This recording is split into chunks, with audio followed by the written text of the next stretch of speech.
You let one ant stand up to us, then they all might stand up. Those puny little ants outnumber us 100 to 1. And if they ever figure that out, there goes our way of life. It's not about food. It's about keeping those ants in line. That's why we're going back. Does anybody else want to stay? Let's ride!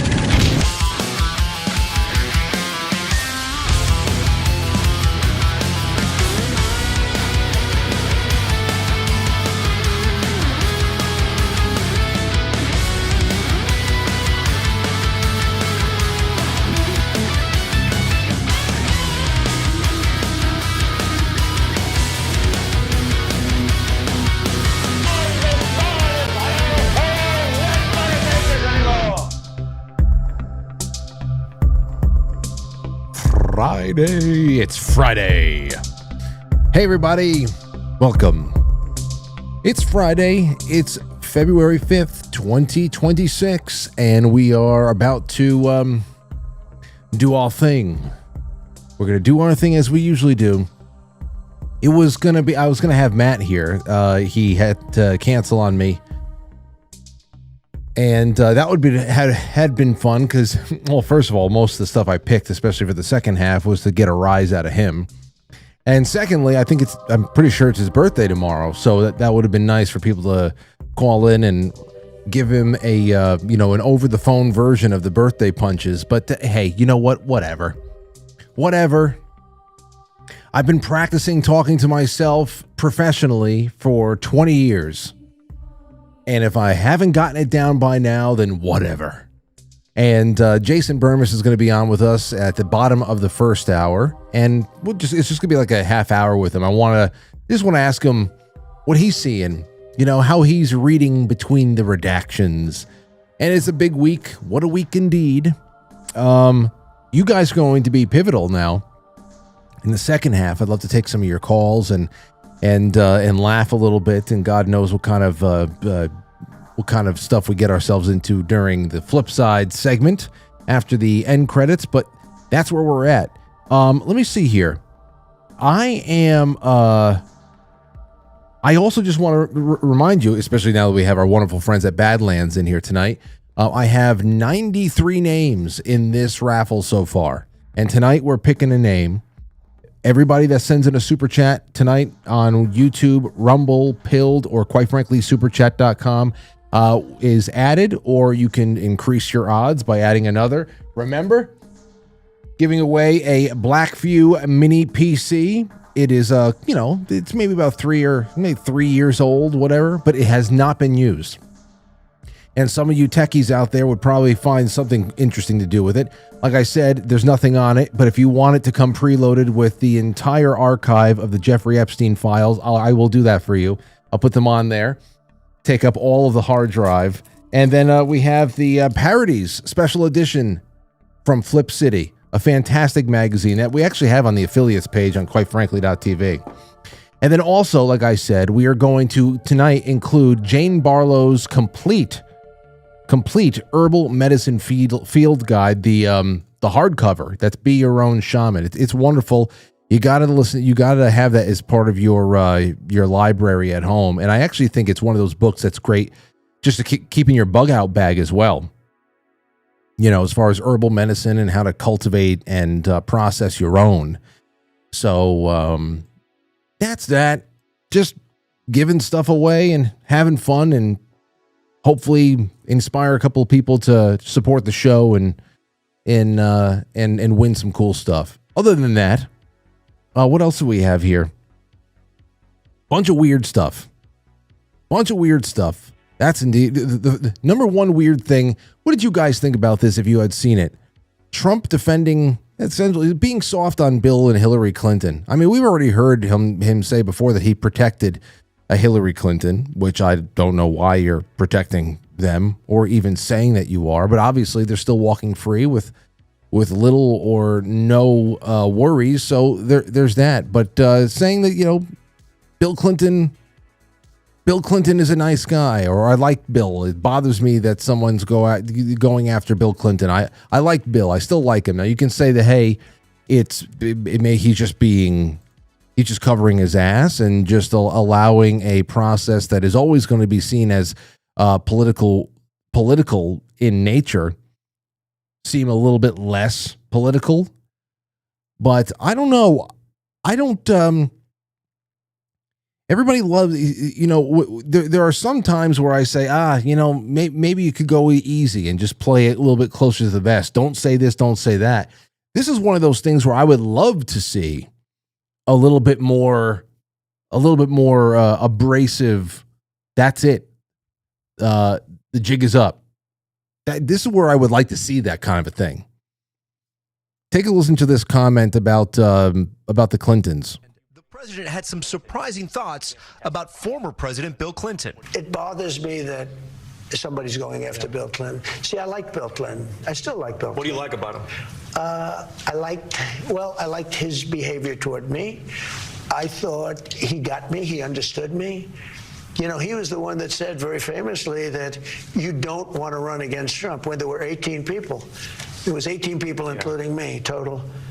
And he kept telling them, you don't want to run against Trump. And you say, hey, listen, the guy's got a lot of problems.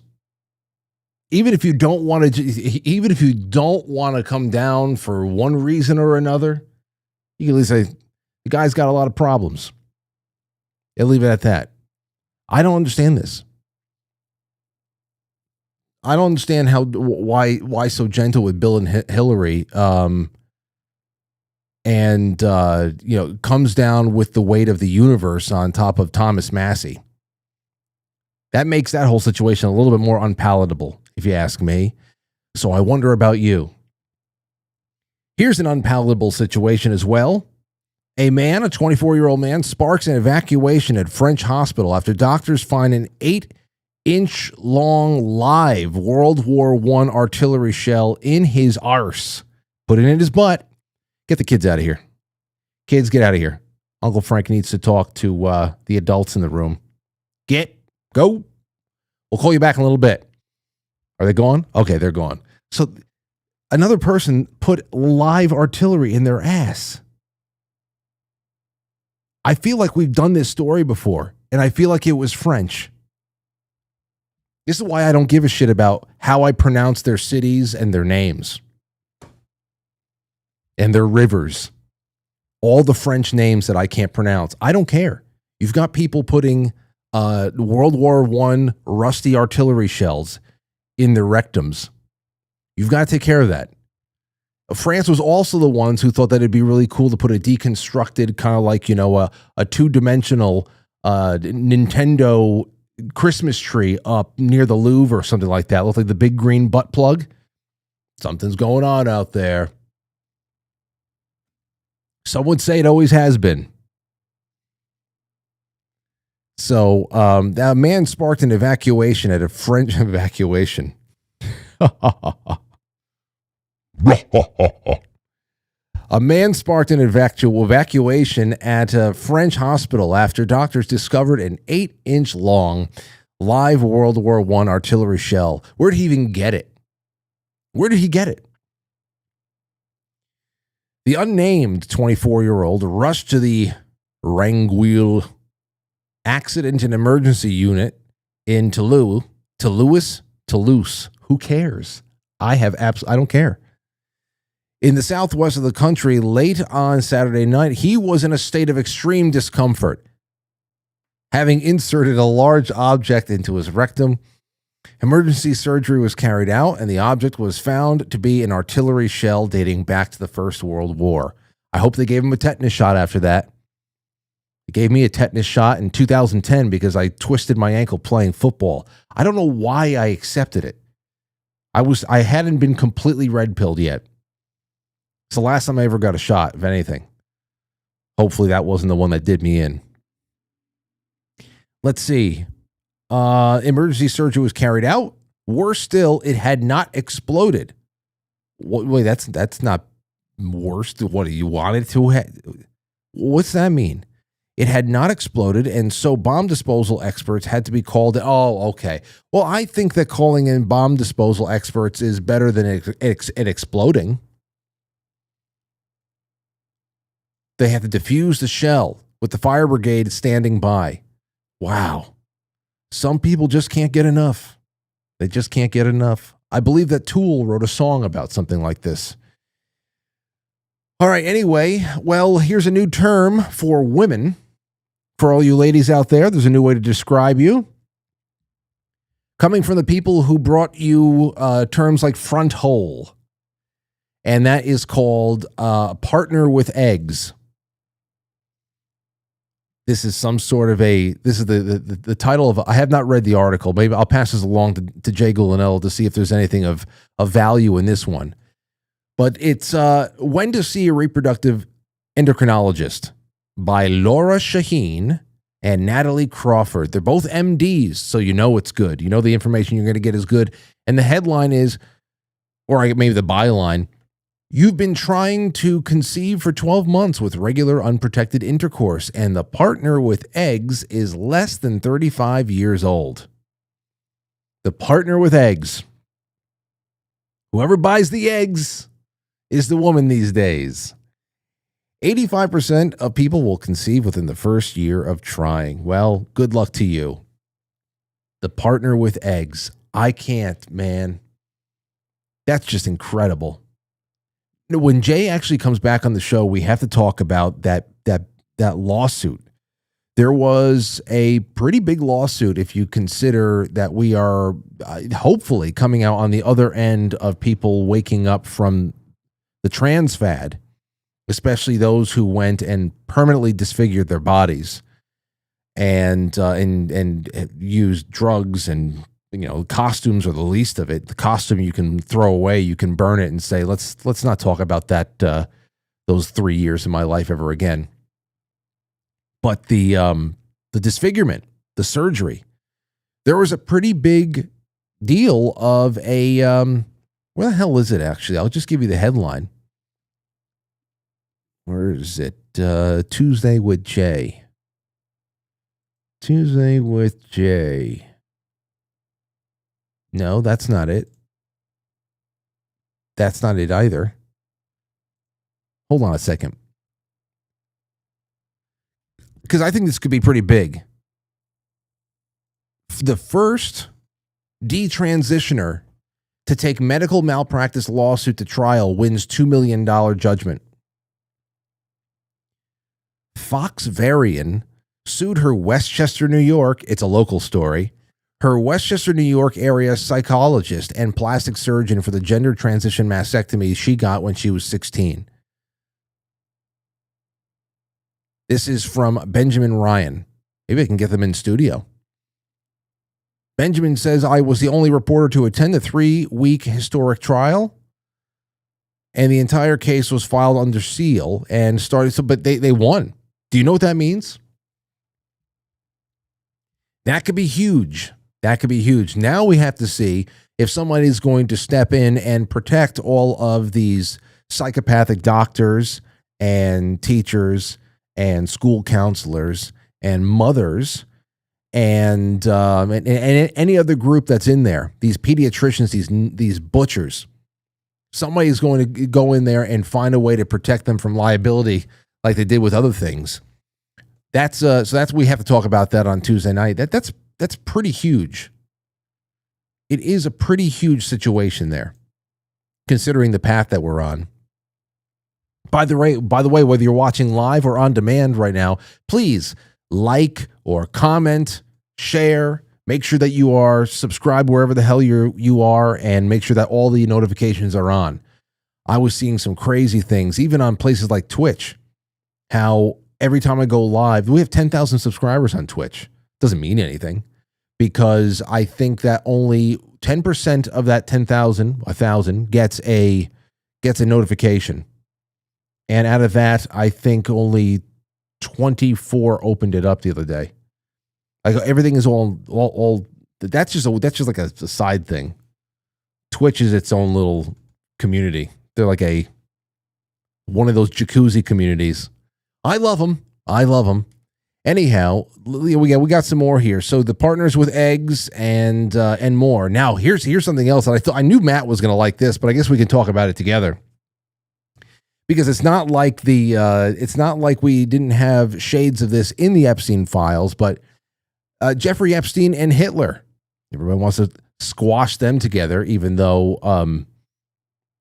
the stuff that Jeffrey Epstein was supposedly talking about in some of these emails about his partnerships with the Rothschilds, the newer generations and the older generations' partnerships with people like Hitler.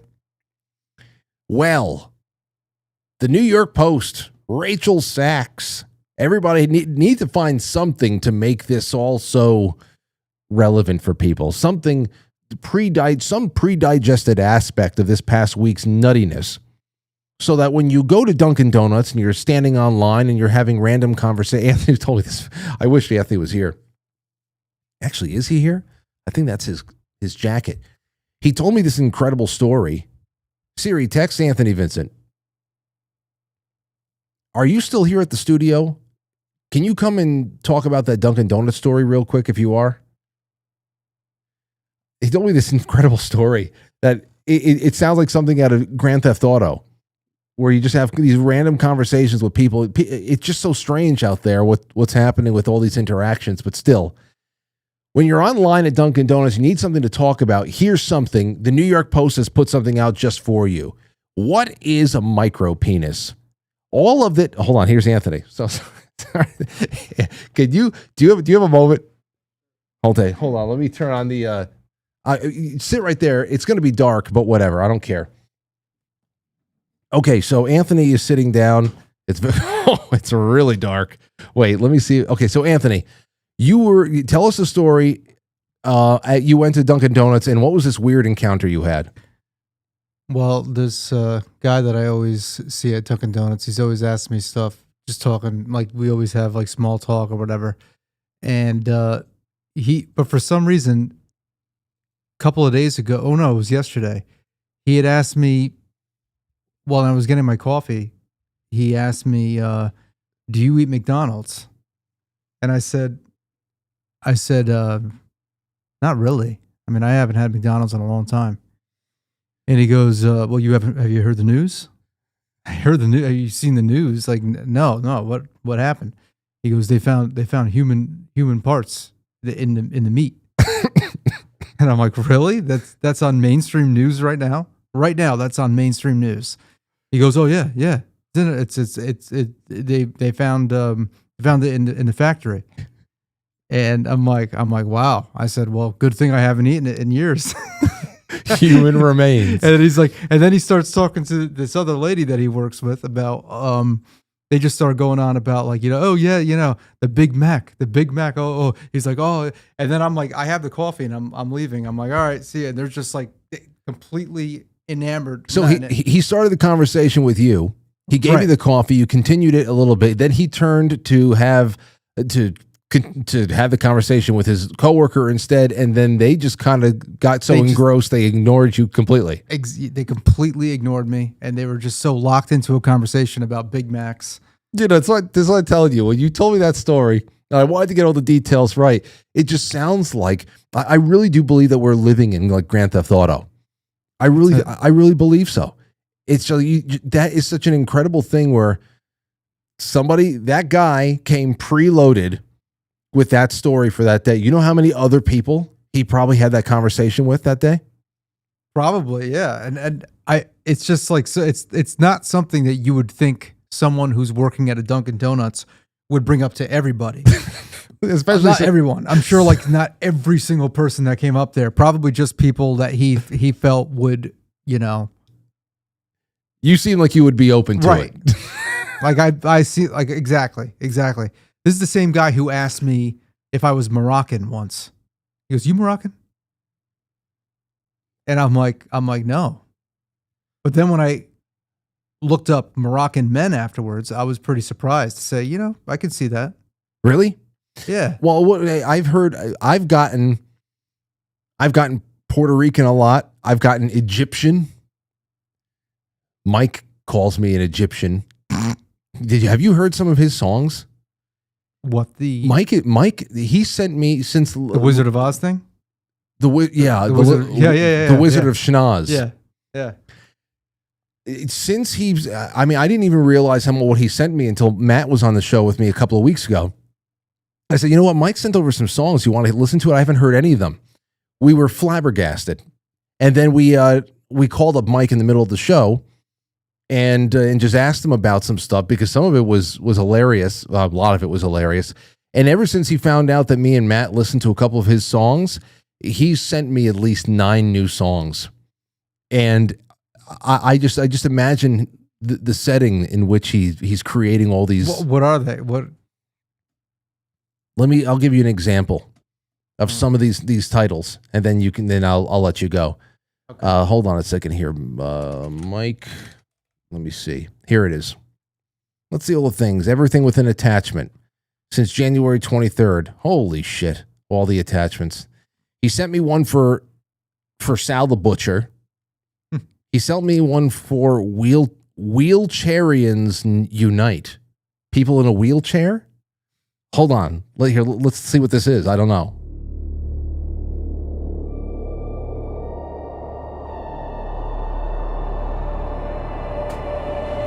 Would you laugh if I was in a wheelchair? No. Are you hearing this? I have to find the headphones. I don't know. Hold on. Oh no. All right. You ready? Okay. Here, just listen to the opening.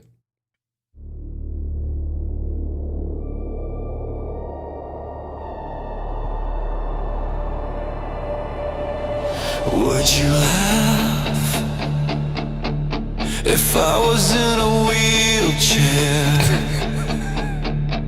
Would you cry if I fell out? Would you clean me? Would you clean? Fashion myself. Just pick me up and throw me out the front door. My body just doesn't work anymore. Right fucking now! He's probably going to say something about being gay too. That always comes. Somebody screams it. Okay. Well, I have 8 songs like that. Maybe we can listen to some of these on the Zaraza New York 20th anniversary. Yeah, that'd be great. So we're hoping, everybody keep your fingers crossed that there's no snow on February 21st, because if it is on that Saturday night, I can actually get Anthony and Mike here, and it'll be a proper 20-year celebration. Well, thanks, Anthony. Yeah, definitely. All right, have a good one. Yep. So there you go. Anthony had a GTA conversation over at Dunkin' Donuts, and they were talking about whether or not there was human remains in McDonald's. And you know what? It's not that the person there at the front door, the front desk, or the cash register, it may be wrong in some way. I'm sure that there's plenty of types of remains that have ended up in the McDonald's. It's just, I don't know. It's peculiar the way that things work. We've gotten the pink slime. I remember there was a whole bunch of, they had to respond to the whole pink slime stories that were going on years ago. Then in the stories that there was some kind of chemical agent that they find in yoga mats that were in the patties themselves. You just don't know. Anyway, but then there's this. Then there's this. Something else for you to talk about at Dunkin' Donuts. What is a micro penis?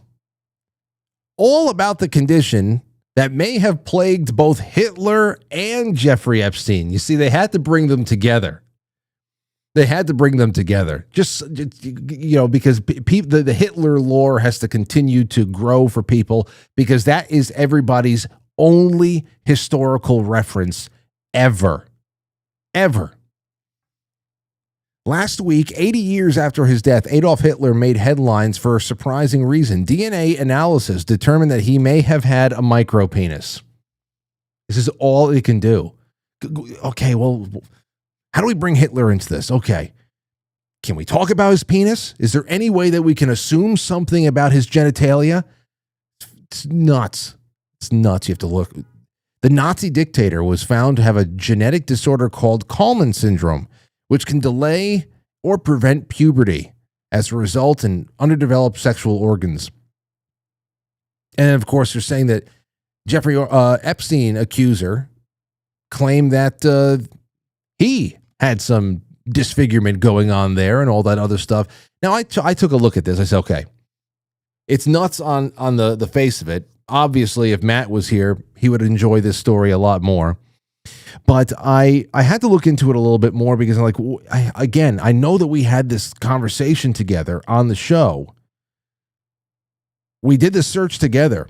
I had never wondered until 2025 about the official story of the actual handling of Adolf Hitler's remains. What about it after the supposed offing of himself, which probably didn't happen at all? But all of this is based on Soviet and Russian records, as we had discussed, and forensic investigations. The human remains of Adolf Hitler that were left behind and preserved are limited to fragments of his jawbone, teeth, and a piece of skull. Okay? Now, I went to go see if there was any way that you could first determine the size of a person's penis by testing a fragment of bone. And that came up with a no. But then, of course, if you can you find out whether or not somebody has Kallmann syndrome with that, we have this. I guess you could. I guess you could in some way.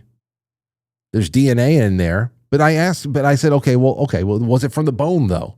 How do we know that Adolf Hitler had Kallmann syndrome? So I started looking into that in particular. And here's what we have.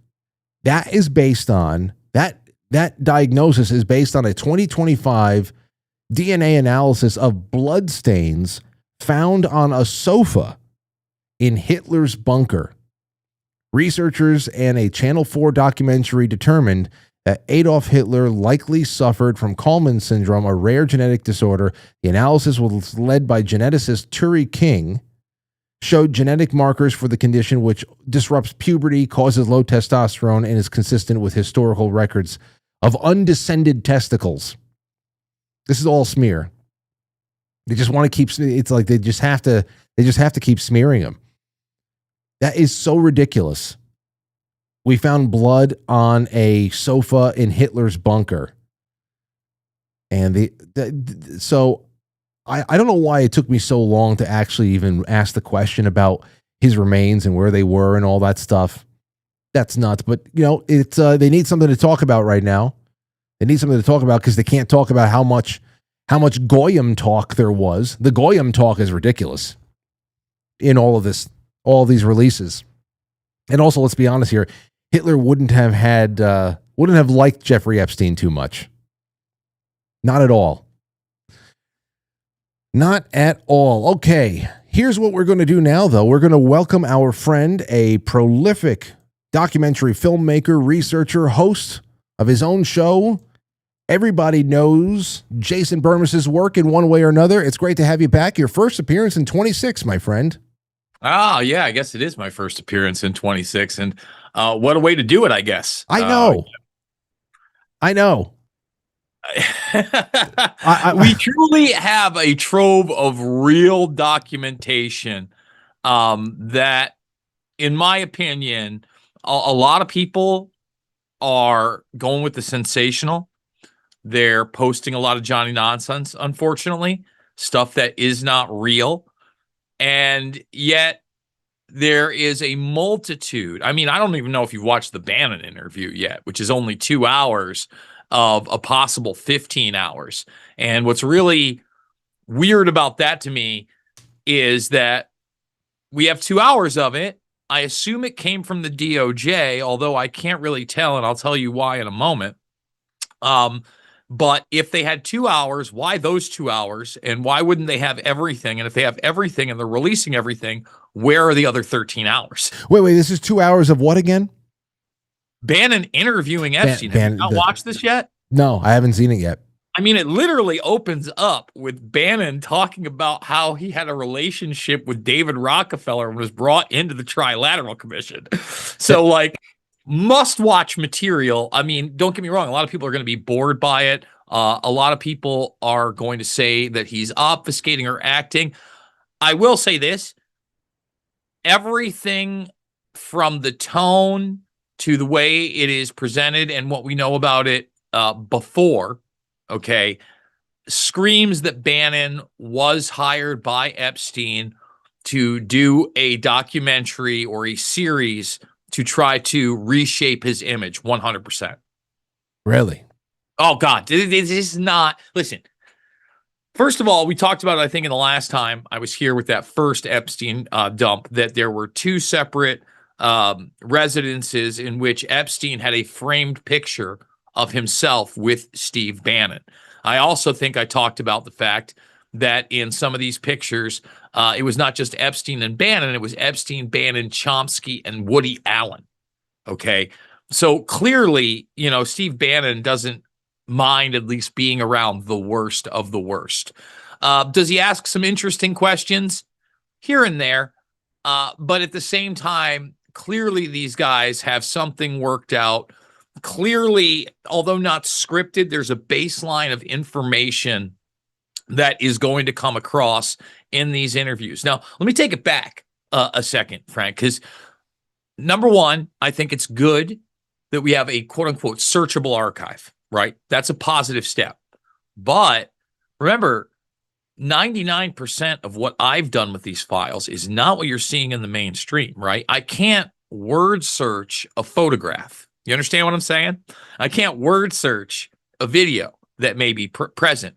And with all the other Epstein files, as I'm going to show you in a moment, they had right here a zip file for them, okay?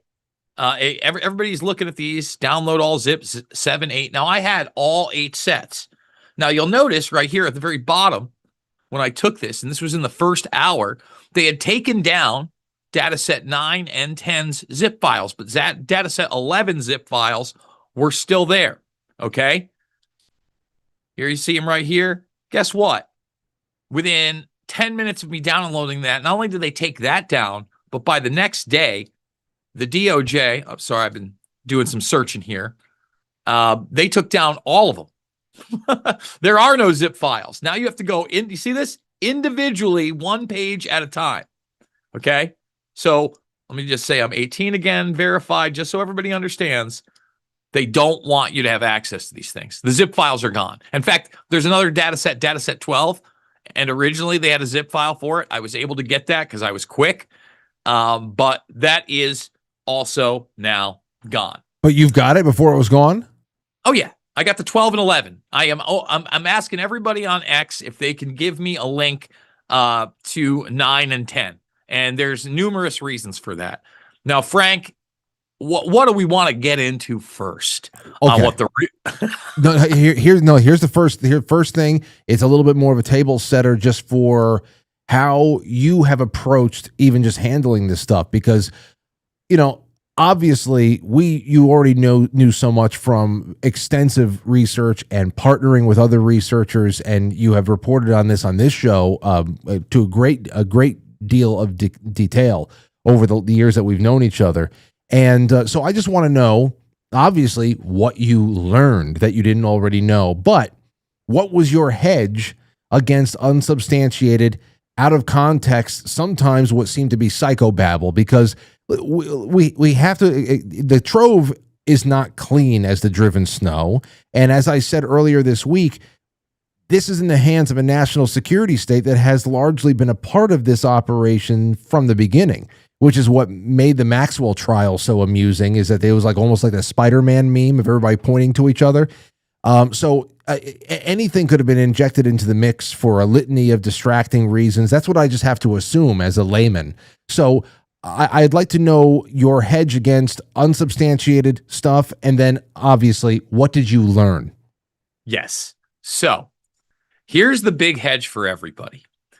Anything that is not a first-hand source document that predates that 2019 trial that you're talking about, and the DOJ correspondences is much, much more reliable in what was actually going on. And what do I mean by that? 99% of the stuff that I think is totally and complete garbage, the Johnny nonsense, comes from that time period after the Epstein story was widely known, had been popularized by the Trump administration. In fact, had been in the zeitgeist so much, Frank, that's why we got the Epstein and Ghislaine Maxwell arrests in the first place. The only reason we got these documents is because it's been in the zeitgeist. So what does that mean? Like you said, you're going to have people salt the files, both intentionally, and then you're just going to have crazy people, okay? So let me go through a couple of them, because I actually just posted one. There is this unhinged, you don't know exactly where it's coming from. And actually, we'll get into that file thing that I was just searching through, where it says that Biden was shot by a firing squad in 2019, that the mask is slipping. They've got an actor playing him. That's along the same lines as this supposed eyewitness account where a baby was sacrificed on a boat and Donald Trump was there and Bill Barr was there. All these things come way after the fact of the first criminal investigation and actual whistleblower. So when the DOJ starts opening up the case for tips, etc., they start coming in. Now, one of the things that I searched on there, I'm not going to name the person, but I believe this person to be one of the individuals that actually helped. If they didn't start the QAnon sense with the group, they absolutely helped, push it along. They're in the files. And they're in the files because of the work that they were doing during that QAnon sense period in 2017, 2018, via this 2019 investigation. So this is what I'm going to tell people. Any of these exchanges with the DOJ or the stuff that's blacked out, the stuff that is not immediately Epstein, okay, big grain of salt there. Big grain of salt there. Now, what have we learned? And a lot of this stuff is still getting spun. That's what's really, really disturbing to me, Frank, is somebody like Musk comes out and starts acting like, he's not, well, he knows he's in the Epstein files, but spinning it. He's asking to come to Epstein Island. He clearly had a relationship with Epstein. Now, Frank, on this program, many times, we talked about the quote-unquote Zorro Ranch facility. Yeah. We talked about the cloning aspects, and they are vindicated 1,000% in these emails, where Epstein is having conversations with people like Richard Branson about cloning humans, even breeding human beings, kind of like the island, where they won't be cognizant, won't have a brain, but you'll be able to harvest them for organs. Okay. He truly was, trying to go into that transhumanist, possibly live forever motif. In fact, even in his interview with Bannon, the guy is talking about quantum mechanics, quarks, the nature of reality, funding that science, all of that. Now, one of the more disturbing emails, Epstein, because he's into transhumanism, also into transgenderism, because there is that bridge from transgender to transhuman, as I often talk about. Mm-hmm. And once again, Epstein seems to be at the forefront with one of the doctors pushing it, where he's in a email exchange with Robert Trivers. And I mean, the thing is pretty disturbing, pretty tough to read on air. I'm not going to say it's not, but at the very end, it's talking about what? Giving hormones to children as young as 3 years old. Okay.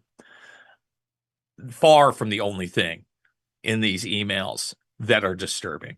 Have you seen the ultra racist email in there that I don't see anybody else covering for some reason? Which one?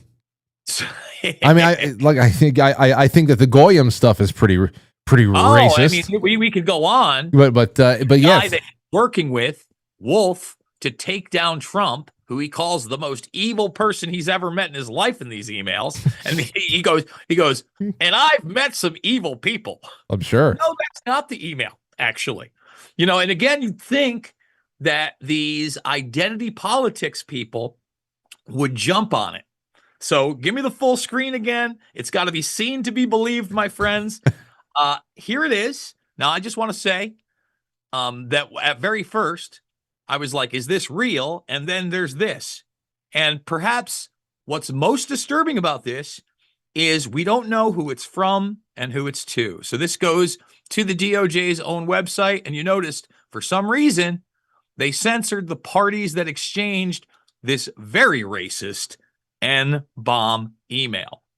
And for some reason, not seeing it talked about, Frank. Wait, well, are you? Well, I mean, I don't want you to have to read it, but I have not seen it. I want to know. Did you see it right there? No, I was trying to read it, and you clicked away. And I took it off. Is it just the meme? Bring it on back for you. Let me bring it on back for you. And I'll censor myself. I'll read. Hold on. I want to see. All right, here you go, buddy. Hold on a second. Here's the gravy train with biscuit wheels. All right, here we go. Hold on a second. Let's see. All right, so click through. So you see it. I say, and just so everybody knows, right here is where it's censored. So this is the email exchange. Oh, I can't. Oh, I was trying to actually read the email itself. No, there's nothing. There's nothing. That's not an email. This is a messages directed thing. No, got you. Okay, yeah. The only thing that's in the email, and they don't want you to know who it's from. Yeah. Okay. Well, that makes sense now. That makes sense. I thought there was going to be even more text to accompany this. No, it's just a straight up, as racist as it can be, email where they're not talking about anything else. And let's not forget, Epstein has a black woman who's essentially almost a member of Congress, a representative of St. James Island, in his pocket, and hatred for Trump, to the point where you can watch the videos as he's texting her the questions to ask Michael Cohen, and he's a total bigot. Aside from the Musk stuff, and remember, Johnny Vedmore did great work showing you that Jeffrey Epstein, again, funded a lot of scientific stuff, transhumanist stuff, but was also in that arena with SpaceX. Now, have you listened to the phone conversation between Ehud Barak and Jeffrey Epstein as Ehud Barak is leaving office? No, but I did see, if it's real, confirmation that Jeffrey Epstein was formerly trained by the IDF, by Mossad as well. I saw a lot of that there too. And Ehud Barak was part of those emails. Whatever I had seen. I mean, so much is going. Definitely stuff. Now, I've not seen the training stuff. I have seen him being contacted by high level, I would say, government officials and geopolitical leaders, for instance, about Israel operations, Mossad operations, after a leader of Hamas is executed. Okay. The exchange that I'm talking about is actually one of these audio files that, because of the way they've done it, I don't have access to, but I'll show everybody because a lot of people, again, Mike Benz is doing great work on this. Benz downloaded it. He shows you the mark, and you can listen to it with Benz. But basically, he's on his way out of office.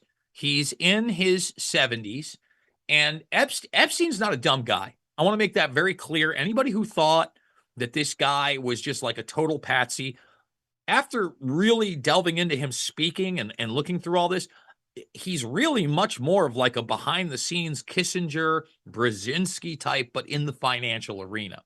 So what he says to him, and this is in February of 2013, is that he needs to make a list of 40 people that owe him favors, Frank, okay?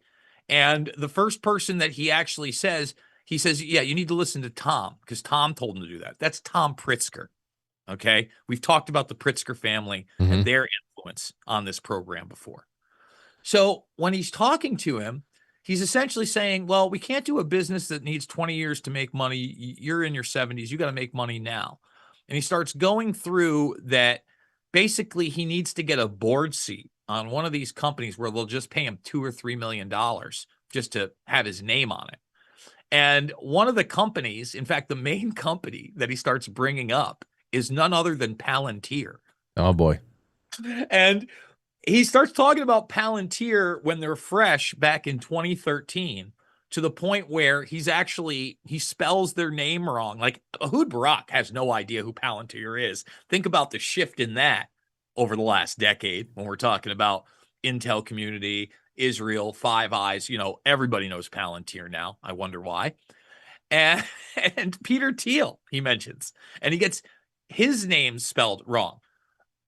The exchanges between Epstein and Thiel show you they had a very intimate relationship. In fact, in one of the emails between Thiel and Epstein, he says this, and we'll show this one on screen for everybody. As you probably know, I represent the Rothschilds. That's quite a statement right there. It's quite a statement. He also talks to him about tribalism, geopolitics. Clearly, these guys have a big time relationship. Now, here's one of the more interesting photographs. Again, I can't wait till I actually get to dive into them myself and not just go by what's out there. Again, Benz did a really good job on this one. So looks like Jeffrey Epstein here with a woman. She's obviously blacked out. She's wearing that orange fabric. You can see the fabric stuff over to the left hand and the right hand side, right? Mm-hmm. And all these things. Now you see those things circled, right? Yeah. Huh. Why are all the boxes labeled CIA? It can't be that. It can't be that obvious, could it? I have no idea. Again, it looks like, remember, Epstein is in the fashion world. In fact, one of the more convincing emails to me that is actually post 2019. I think it's a 2020 exchange, and it's not exactly an email, is an eyewitness account that was taken seriously by the DOJ or the FBI about Melania's relationship with Epstein and modeling contracts and Victoria's Secret. It's rather extensive. A lot of it is actually blacked out for whatever reason, but there was nothing fantastical in that email. It was clearly taken more because when you read some of these other exchanges, right, when we're talking about the sexual abuse and the person that was supposedly abused by Bush and all those other ones that you're seeing going around. Yeah. You read the whole thing. The guy's unemployed. He lives with his parents. He's getting dates wrong. He says he's places that don't even exist at that time period, etc. This document regarding Epstein and Melania's relationship is not that. Okay. It is much more extensive. I would tell people this. It's time to have some discernment out there, right? It's very tough in this world. And here's something I thought. I was actually kind of blown away by it, bro. I'm going to be honest. I'm going to show people this. So Thomas Massey, he put out a poll a few days ago where he asked, did Jeffrey Epstein kill himself? I was going to ask you this very question. I've been asking everybody this week. All right. So 3% say he committed suicide. 33%, he was executed. 46%, he was alive. And 18% just show the results. So in other words, almost 20% didn't want to answer, right? But the fact that he is still alive was that much bigger than he was executed. There are just a few things. Let me see if I can find it without totally going bonkers. There's that. Oh, there's that Israeli operation email. All right. So this is also very interesting. I still think he's dead. I want to make that very clear. But remember that 4chan post? Yeah. Of he might have been switched out? Yeah, we read this one on Monday. Yes. So it looks like they took it seriously. From what I can see, and it hasn't been debunked yet, and I've asked people, they know the name of the individual, R.C. Grijalva, and he actually does work in that special housing unit, right? Here's the issue with him getting swapped out. because I continually see people talking about it. Here are 2 video links to Epstein. And I don't want to put it on screen. I've got one of the pictures, but not only his autopsy photos, but the fact that his arm was friggin' injected, Frank. He had an injection mark on his arm in the autopsy photos where, again, he clearly looks dead to me. And that is never addressed. Now, I will say this. In the autopsy photos, he does not have a tribal tattoo, right? And in the last trove of documents, there's at least 1 or 2 photos of Epstein topless. I'm not sure what the time period is, but I assume it's probably pre-2009 because I think that it comes out of the Palm Beach case, right? Comes out of that trove of photographs. Again, I'm using discernment, people. I'm using time periods that it's out there. And he's got his elbow and he's going like this. It's very black. It's very fresh. You know what I mean? You know what a fresh tattoo looks like. Absolutely, yeah. There's no scarring. He's got nothing there. I think it's a temporary tat that he's kind of joking around and going, look at me. And, he one of those things that's going to not even a henna tattoo. Yeah, you right? airbrush it. Yeah, or, they've had the sticky things forever and all that. And that explains why the autopsy photos, he does not have a tattoo. There's no records from the FBI or the DOJ, his arrest record of him having a tattoo. By the way, Epstein also in this Bannon interview talks about his time in jail, not prison. He claims that the reporting that he was able to leave is false. He said that he was worried that his food was going to be poisoned during that time period. So he was like eating almond joys. Like he was getting the commissary almond joys, so he knew that they were coming straight out of a wrapper. Jason, with this stuff, the reason why I got my answer. You believe he's dead, and one way or another, he's a non-factor in public life now. So, but I remember around that time when everybody was first debating whether or not that was him, we saw, a side shot of his face and is the ear right? The nose had lost its shape and all that stuff.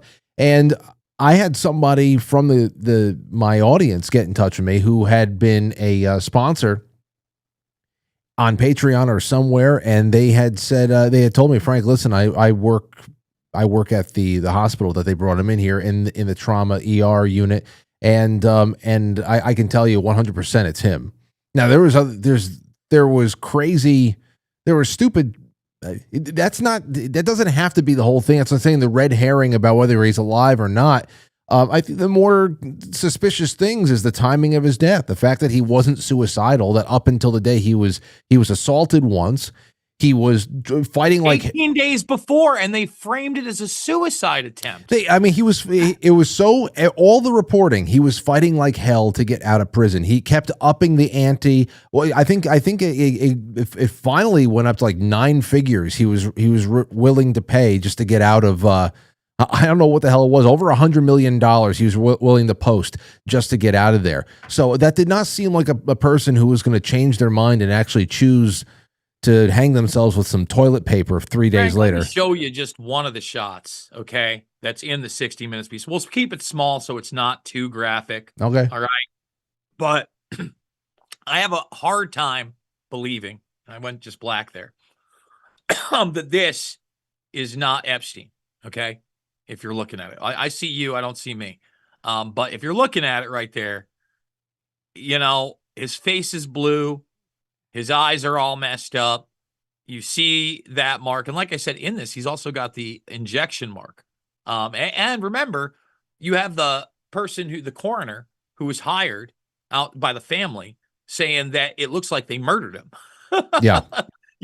So again, I'll bring it up for you to look at it again. This amongst a dozen other photographs. I'm looking at it. I don't know if I should put it on the screen or something. No, I know. That's why I'm letting you decide. It's your show, but you're looking at it. And again, I'll send anybody the links if they want them to the autopsy. It's there. See, this is if you look right here, this is the tattoo photo I was talking about. No, that definitely looks like, yeah, no, that's not real. It doesn't look like a real tattoo. It looks No. like and the way he has his elbow out and he's kind of smirking. No, that's not real. Yeah, and then again, warning, if you want to go back to you for a second, we'll show you the arm thing. But here is a picture, another picture. That's him dead? That's him prior to the autopsy being done, obviously.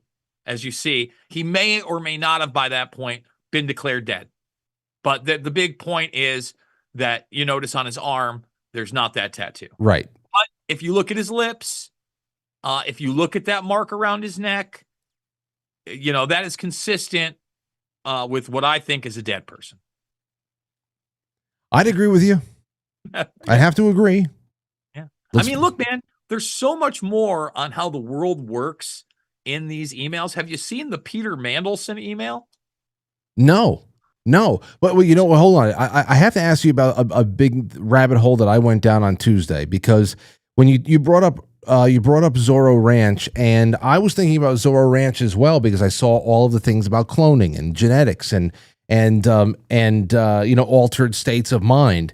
And I knew one thing led to another, and my recall brought me back to MIT, Bill Gates, Jeffrey Epstein, and these articles that were written by one Yoichi Shimatsu at rents.com back years ago, talking about Aaron Swartz of Reddit and how his untimely end was not about, the shame of downloading 70 gigabytes of academic papers from JSTOR and having to go to trial, but it was about what the MIT Media Labs, which is what both Gates and Epstein were giving millions of dollars to, were really facilitating around the world from a child abuse standpoint, internet, providing videos and all this other stuff.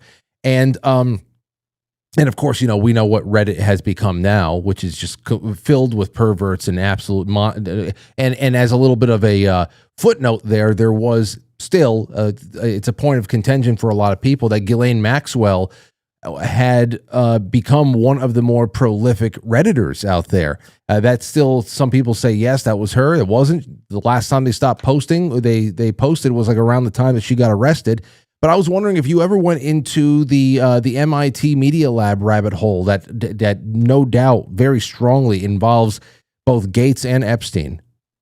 I mean, and Noam Chomsky, right? MIT, people have to realize when you look at somebody like Chomsky, and you're down that rabbit hole of academia, that is narrative management, that's limited hangout, that lets you know about,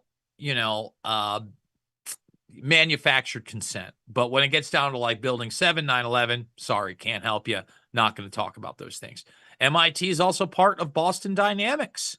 When we talk about transhumanism, remember automation, robotics, big part of that. When I talk about narrative management, Reddit is a huge, huge manager. I mean, Reddit is kind of like the people's Wikipedia, right, Frank? You know what I mean? Yeah.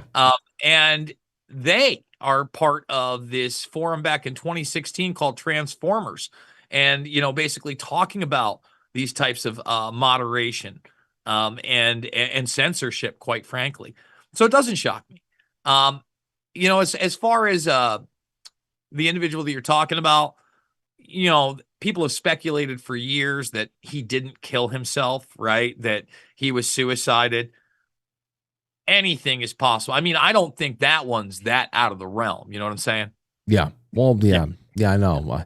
Especially since we're talking about levels of depravity that at least match what we are getting glimpses of this past week. So what was it? Because I don't want to take up too much more of your time. I really appreciate what you're giving us so far. So as long as you're comfortable going on a little bit more with something else you found, I'd love to hear it. But you just we'll give you one more big banger. Okay. And actually, Keir Starmer had to come out today and say, I didn't know. I believed the lies of Lord Peter Mandelson.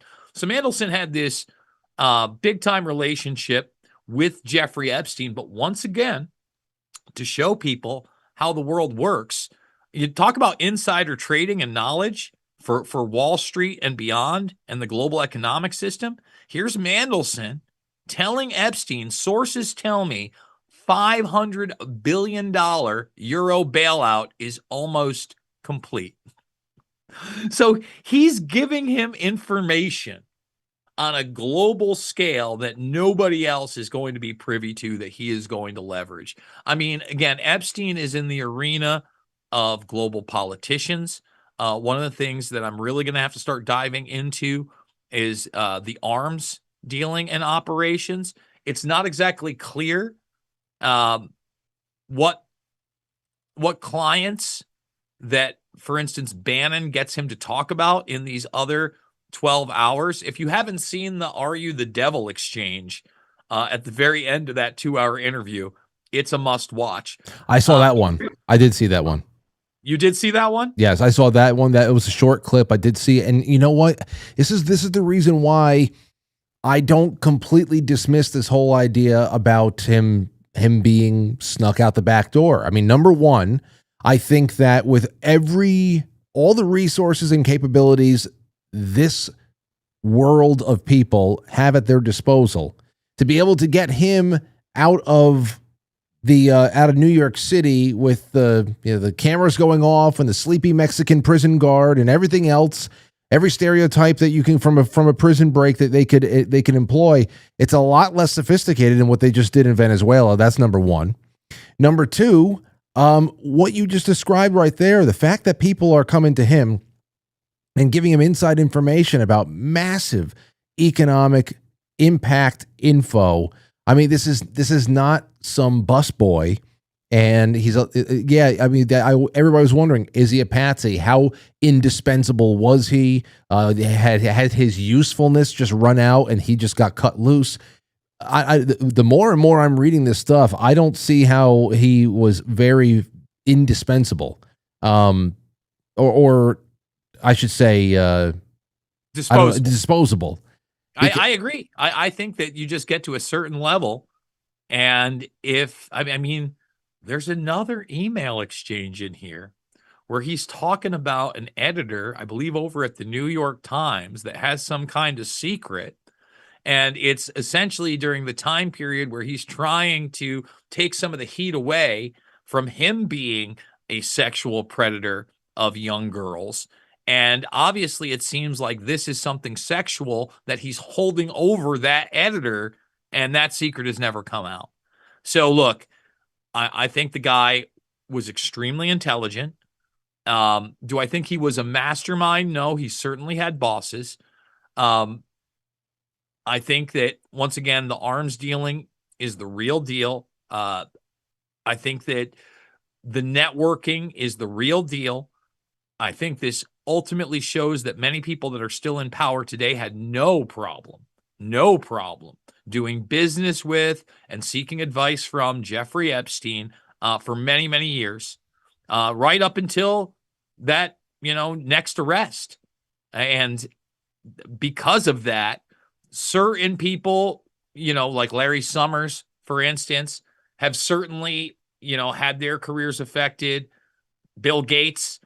I mean, you've got the pandemic emails in these as well. He's got to hang it up. You would think that they got to, man. And by the way, just really quickly, in that exchange about Epstein being the devil and whether or not organizations should take money from Epstein, right? He starts talking about how he did this benevolent work in Africa. You know what that work was, Frank? What? It was the polio vaccine. Oh, that the guy gave everybody polio. In Pakistan and Africa. And it just so happens in November of 2019, he's talking about how he did it in 2019. That is where they had that batch of oral vaccinations that gave people polio.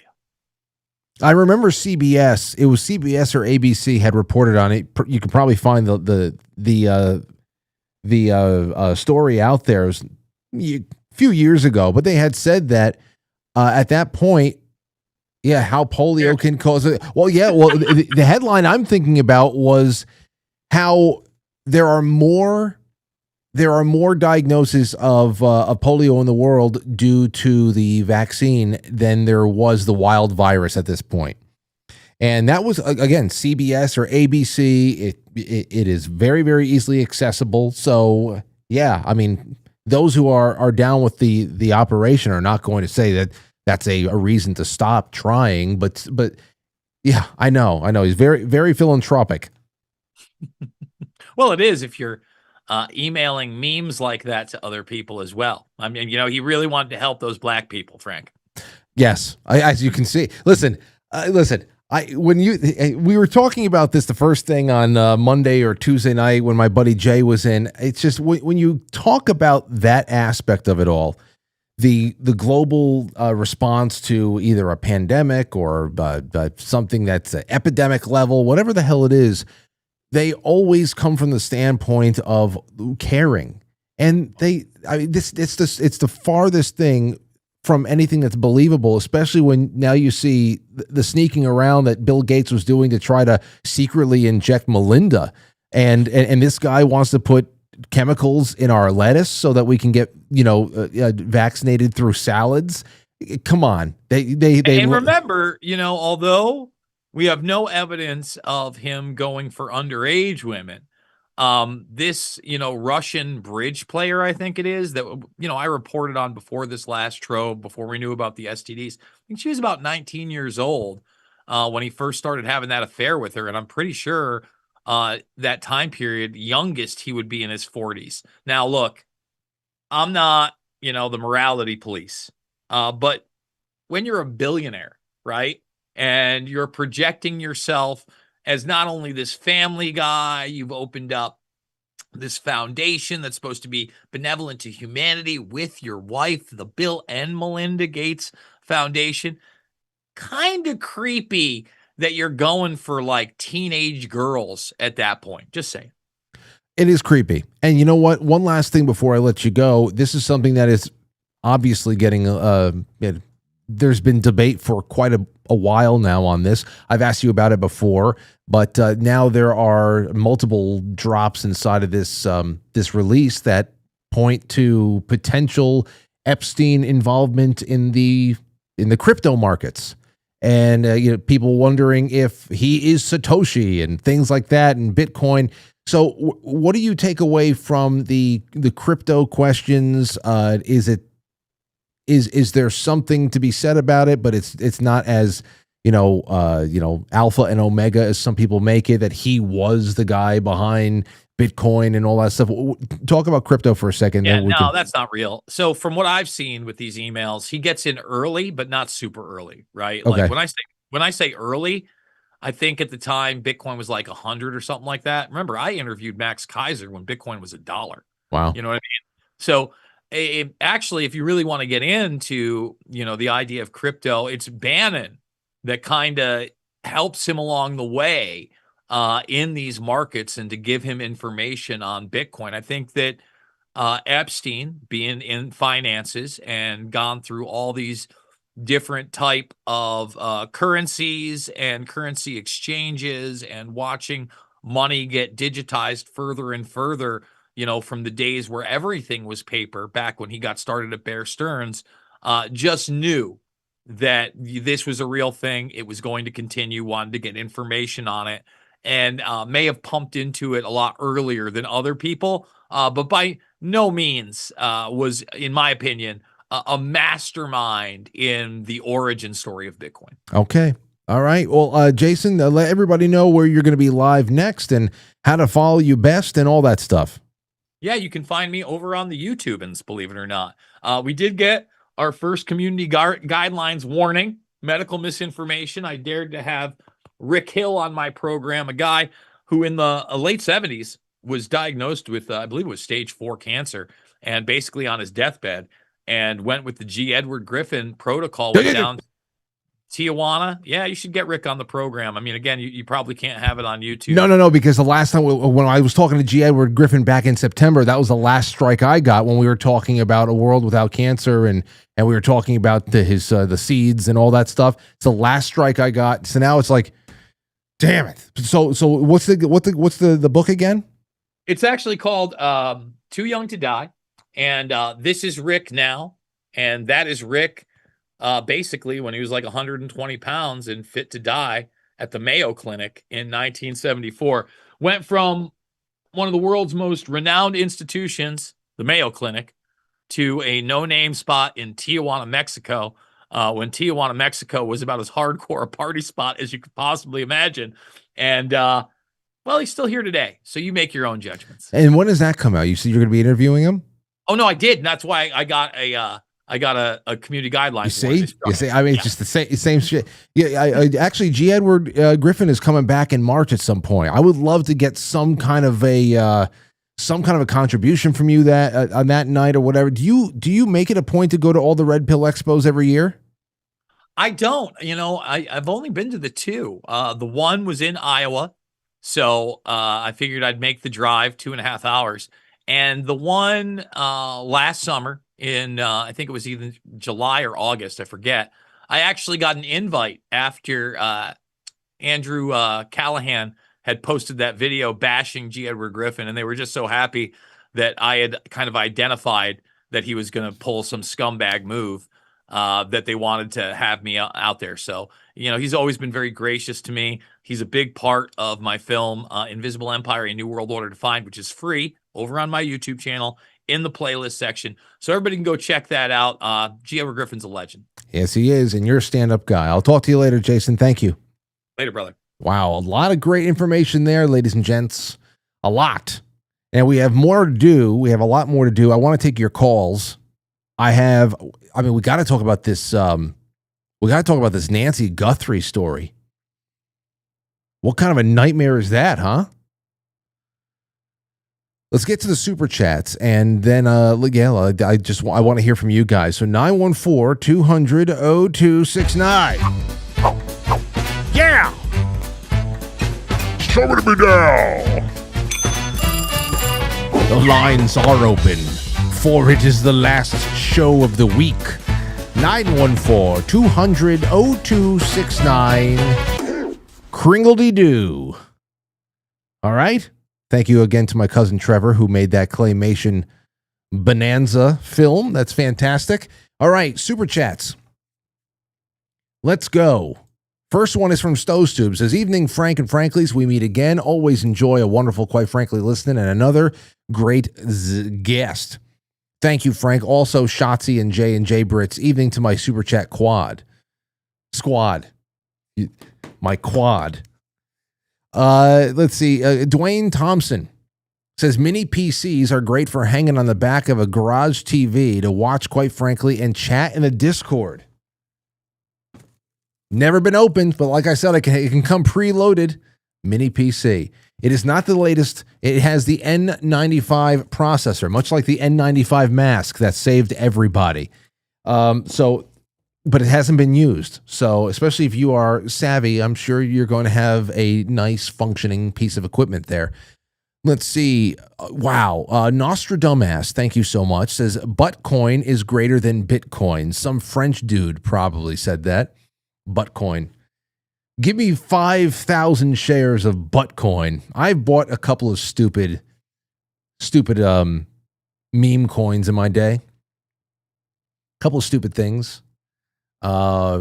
Just to say that I did it because it was hilarious. And then there's other ones that I wanted to just, but I didn't know. I said, no, it's still money. I wasn't going to buy even $1 of cummies. Ridiculous. Anybody remember the cum rocket coin? It denominated in cummies. Oh, geez. Jeez Louise. Let's see here. Jorico Luca from Canada.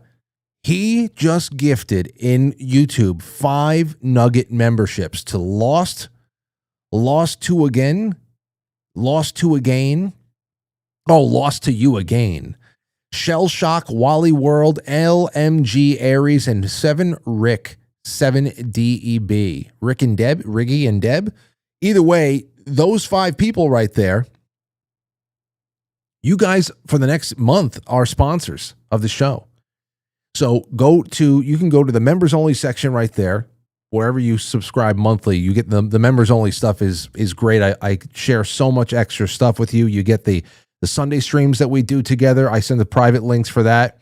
Tomorrow night at 9:00, you're going to be able to watch we're doing Ready Player One watch party together. So the private link will be dropped for that too, because we just read Ready Player One in book club. Now we're doing the film club adaptation. Wow. Thank you, Joricho. Now people will know how amazing it is to be a sponsor and how much more I give back. Okay. Sorry. Damn, I missed a call or two calls. Call back in. 914-200-0269. Texas Tris says, love what you do, Frank. Every show is an adventure. I thank you for the ride. Thank you for riding with me. Thank you. Lease Breaker says, have you heard about a program called Often? I hear that it is the new age version of MK Ultra. No, I never heard about that. I added most of these names to the raffle while Jason was on, by the way. So Lease Breaker's in there with Texas Tris. Jay Kinney says, Frank, you are crushing it lately. Great show with Jeff Harmon. Do you know if X for Boys will be back on the show? Oh, I would love that. I would love that. Let's take a call with Frank Zell. It's the Zell brother. Is the other brother coming, Frank? Please hold, and let me see if he's available. Okay.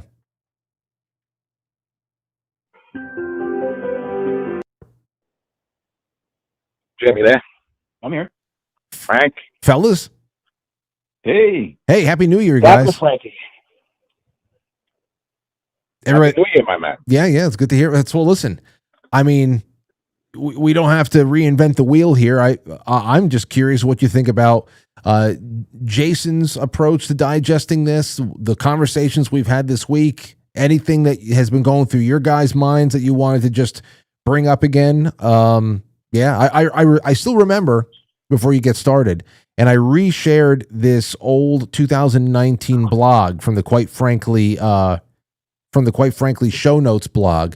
And it's called Show Notes, Epstein, Bunkers, John Benet Ramsey, and more. It's from July 24th, 2019. I added on to it a couple of times, but that is where I had a little bit of the exchange between Jim, you and I, because Jim, you were the one that found the lifeboat company. Yeah. I mean, dude, they're still working right now, but there's no mention that Jeffrey Epstein was one of the board members of this company that, you know, the specialty was creating advanced underground bunkers. Yep. Underground bunkers. You know who else was involved with them? Richard Branson. Okay. Yep. So there was a space element to it. Yep. I mean, interesting that Branson was, this is prior to COVID, right? In 2019, he was getting in touch with Lifeboat regarding some type of filter technology for, quote, bird flu viruses that he can fly people on his airplane. So things that could filter out viruses. This was right before COVID. Yeah. He was doing this with Lifeboat. It was interesting. But yeah, you know, all these guys, you know, underground bunkers, you know, yeah. But yeah, and it's still a functional company, and it talks about, you know, saving humanity. Very, very odd group of people they work with. Yeah, absolutely. Frank, what were some of your thoughts from the week? I'm just like, it's overload, man. It's like an oversaturation. I was going to download the files, and, you know, I just said, screw it. You know, if anything big comes out, but there's just so much information. Jason Bermas, God bless him. I love Jason Bermas. Always been a big fan of him. You know, I remember when he first came on the scene. Extremely intelligent, presents well, great researcher. Well, he's been doing this a while. You know, I've been doing this type of stuff forever. I'm kind of burnt out by it. But at the end of the day, right, what are you going to find? That's going to be, what do you expect to happen? You think you're going to find an email in there, and then what's going to happen? That nobody knows about. You made some kind of connection. What do you think is going to happen? Nothing. There's not going to be an arrest. Maybe somebody steps down from a job here and there. That's it. That's all that's going to happen. So they just threw all these millions of documents out there. And I'm just watching all these people on Twitter and elsewhere. You're connecting Epstein to like everything under the sun. Every case. Epstein. You know, even John Benet Ramsey. Type in John Benet Ramsey and Epstein. I've seen those. And you look at these people trying to connect it with absolutely nothing. A picture that you can't see. Okay, somebody that looks like Maxwell in a picture. But yet, and this is my point. If you want to connect sex rings to John Benet, that information came out this month 26 years ago. Woman from California. Name names. You could, no redactions. You want the police reports? They're out there. You can read them all. You want a family tree? Work on that group. You know, very wealthy people, but because it doesn't have Epstein in it, people ignore it. Sandra Birchmore, right? You got 3 cops. That's a sex ring right there with police officers. You see any people, you see any protests in the street over that? No, because it doesn't have Epstein to it. So it's aggravating in a way. Well, you know, Frank, I think there's definitely I don't know how many people are picking through this stuff and actually thinking that they're going to be the ones who are going to be able to clap the irons on someone, or that the connections, the dots connected, or a more defined picture is going to form before our eyes, develop before our eyes, and therefore there's going to finally be movement that never was before. I think more so at this point, everybody kind of knows.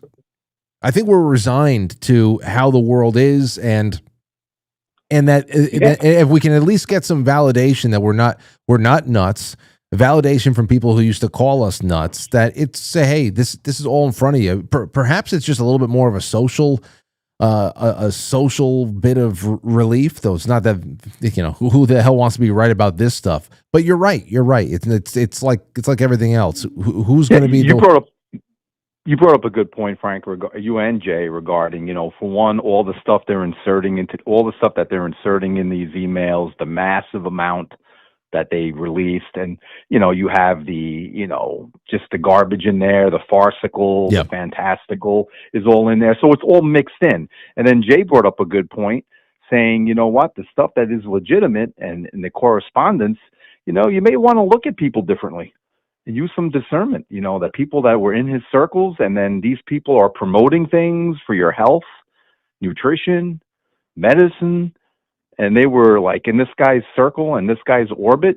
You may want to look at them and give them a little side eye, like, do I really want to trust you? You know, if you were hanging out with this guy and doing things with this guy, are you really out for my benefit? So it makes you look at people a little differently. It does.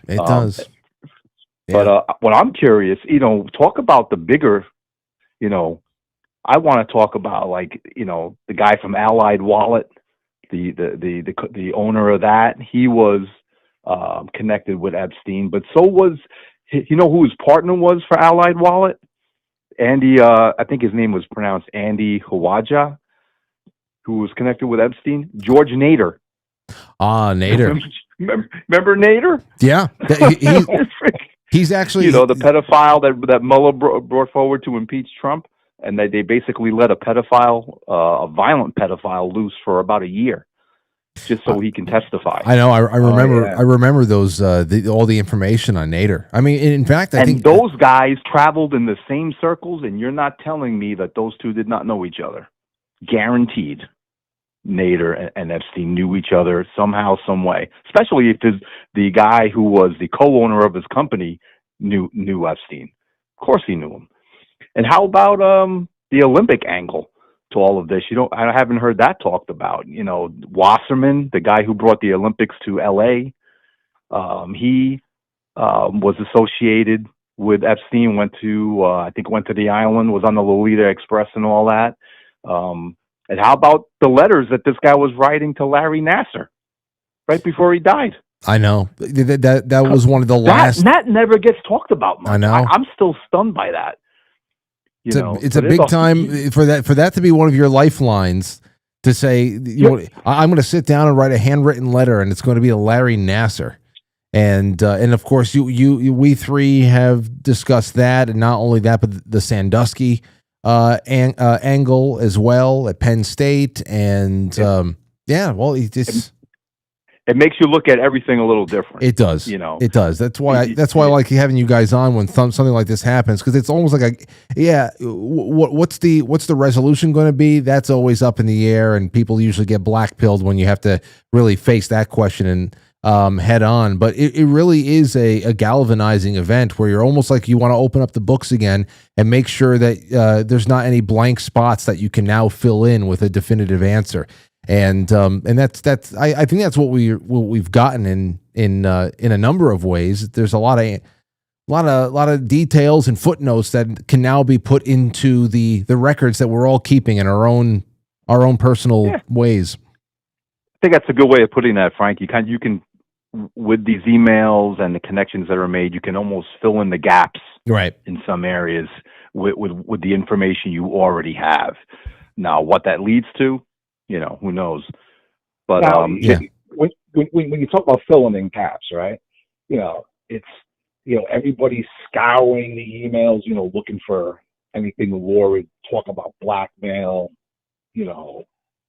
sex with kids. I know a scandal where people were blackmailing businessmen and military leaders and politicians. It was the front page. It's the Paul Rodriguez story. Remember 1989, the headline, "Call Boys Get Midnight Tour of White House"? Read the Paul Rodriguez thing. Read the series. They named names. They named the operators. They named people in the in the Bush administration.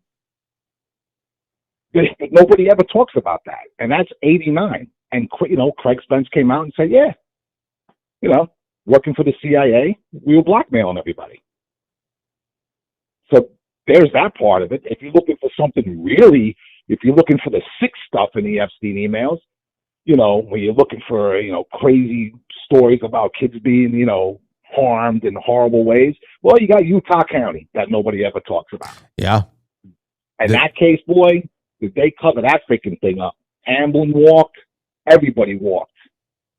That was a wet blanket got thrown on that one. And to your point about Franklin, I mean, you want to talk about how brazen that whole thing was, and that names were named. It's that didn't happen at a Ramada, that didn't happen at a holiday. that was at the White House, So it's at the White House. It's at the White House. It's crazy. I mean, you talk about Secret Service agents were transferred. I think maybe one lost his job over that. But it's just, if you look into the beginning of that, right? This is what got me started. It wasn't Franklin. That came after. But that was the case, that DC case that got me started. Well, I was like, how the hell did this happen and nobody go to jail? That's what I remember thinking back then. I'm like, how did this happen? You were still green. You were still green. You were still wet behind the ears. You're still exactly. But you learn I learned within about a 2 to 3 year time frame working on that, because then I got into Nebraska and got in touch with the camp and talked to all those kids out there. Oh, you learn real quick. Well, guys, listen. I know that you're working on something big, and it has to do with all the work that you did out in Colorado, and I can't wait to hear about it. Is there before we move on because I have to take some calls for the last half hour here? Can you give us a preview of what you're working on and when we're going to be able to talk about it? With no strings, nothing being held back. Well, it's a book project. It's our work on the case, what we call the Boulder Syndrome. And it's pretty much about what we found in the town over the course of 30 years. It's what we think happened in the case, that we believe that it was a sex ring case. John Bonet, you mean? Yeah, that John. In a lot of sex ring cases over the years, victims talk about children being killed. In this case, a child was killed, and they kind of buried the sex ring stuff that was going on in Boulder because it was a freak show there. I remember And you you're gonna guys learn- said. I'm sorry, Frank. No, you guys told me back in 2019 when we were kicking around the Epstein stuff and Jim found Lifeboat and all that stuff. I remember you guys, there was a comment one of you made, and I might actually even have it inside of the show notes. Wait a second. Let me see here. You said, oh, here we go. Here, this is what I got from Frank. I got some quotes from Frank over here. Frank told me this, and I included it in the blog. I said, Frank, he said, Frank, I think we all have an idea of what was going on that island at St. James. Now imagine if St. James was a town. Yeah. That town was Boulder, Colorado. The girl wasn't a one-off. They were harming kids in that town for decades. You think the Epstein plea deal was bad? The plea deals in Boulder, Colorado, before and after the murder would blow your mind. And so essentially, your life's work, your collective life's work on this story, on this case, is going to be in a forthcoming book, and it's going to be out this year. If everything goes smoothly, yeah. But let me tell you, man, don't ever write a book, Frank. I've It's tried. a hassle, man. Well, listen, I thank you guys for calling in, and I can't wait to keep people updated with stuff. And I always just love you guys stopping in for whatever the topic is. So do it more this year. We need more of the Zells, and if there's anything else you want to leave as a parting shot, go right ahead. But thank you so much for the time. Oh, thank you as always, Frank. Jim. Yeah, no, we appreciate it, Frank. No, I think no, that's pretty much it. I think Epstein's been covered quite extensively over the past few days. Although, Frank, in your show notes, I don't know if you talked about South Africa, but there was a lot of connections with South Africa too. Corey Diggs did a big covering on that. Yeah, she did. All the people down in South Africa, Epstein, Dorsey, Gates, all these guys flocking to South Africa, for whatever reason. Frank, I do have one last parting shot Go ahead. before you let us go. Did you see the little Clintons going back to the 1990s scorched earth policy playbook? Yes. In what way? It was a tweet. I actually have it here. Hold on. Yeah, they're going old school. Who was it? Did Hillary tweeted something? Yeah. Oh, yeah. It was Hillary Clinton. Let's see. That's called a veiled threat. To James Comer. Let's stop the games. If you want this fight, let's have it in public. Open court, right? Like that. They're gonna be on. They're gonna testify, right? Yep. Yeah. The subpoenas, right? So that's them doing what they've always done. This is the 90s all over again. I'm guessing those, Filegate still, all the information that they garnered from Filegate back in the 90s still holds leverage. Jeez. Because they're saying the same thing. Oh, you want to ask questions? Go ahead. Let's do it out in the open, and we'll give a whole bunch of answers. They did the same thing in the 90s during the Bill Clinton impeachment. They made the same threats. They took out one of the speakers, the Speaker of the House. The guy just got the position. They took him out like 3 days later by leaking information. They had when everybody gets vetted, senators, congressmen, the FBI does it. They don't care what you're doing. They just want to know about it so you can't get blackmailed. The Clintons got that information on a whole bunch of people, and that was from that was from COINTELPRO too, right? I was going to say it's COINTELPRO. Yeah, and the files were found in Hillary's office. That's how they knew. That's how they knew about Denny Hastert. Correct. They knew they had dirt on everybody. This is why when he did get impeached, nothing happened to him. They're scheduled for the 26th. for the Thursday the 26th and then the 27th respectively. So we're going to have, I forgot who's on what day, but Thursday and Friday, the last Thursday and Friday of February 2026, we're going to get a double dose of public Clinton depositions. I don't even know. Baby. There's going to be no reason to even write a show for those 2 nights. That's going to be nuts. That's going to write itself. It's just stupid. Well, anyway, we'll see if there's not a major, like if the San Andreas fault doesn't start shifting the day before or something like that. We'll see. But you guys, I love talking to you. I can't wait for the next time, and we'll chat after the show. You All got right, it, Frankie. Frankie. Have a good night. Thanks. All right, see you later. All right. Later, man. There they go, Frank and Jim Zell. Wow. We have a couple of weeks of craziness ahead of us, don't we? The Olympics start this weekend. Got the Super Bowl, the Super Bowl. Oh man, that's going to be one hell of a book. That's going to be one hell of a book, man. All right, let's get to these super chats. I don't know if I'll be able to talk about Guthrie. Maybe we could talk about it tomorrow morning a little bit, because I'm going to be doing the Friday morning B-sides coffee Q&A at 10:30 on the YouTube, the Rumble, the Pilled, and maybe Instagram. Who knows? But that's a crazy story. You know something else that I saw pop up in the Epstein files? Ron Paul. But in the best way. If you're gonna pop up in these files, it's Ron Paul, man. I read, hey, he's in there. Then I went and I looked, and he's been noted 42 times. And actually somebody wrote that he is now only in there 40 times, that 2 times were deleted.